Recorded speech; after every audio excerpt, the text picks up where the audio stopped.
أهلين أنسة أمل. استاذ احنا هين عندي البوم، حط لك البوم. هلا. انا وين اوقف له عشان يقدر يعطيني؟ محمد جنبره بالنص بنعرف.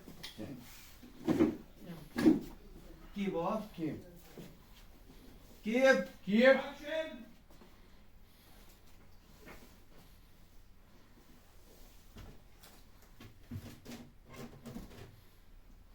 أهلين أنسة أمل، أؤمريني.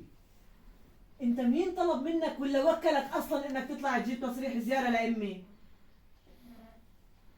يعني أنا بصراحة شفت كل أهل البلد طلع لهم تصاريح يشوفوا أولادهم. قلت يعني أعمل لها تصريح. ما دام ما بتعرف تقرا عبري ولا بتعرف تقرا تصاريح، بتروح تعطيها موعد غلط للمراه، تعرف انها من الصبح مشنططه بالشوارع ولولا ستر ربنا اصلا لقيناها. الجملة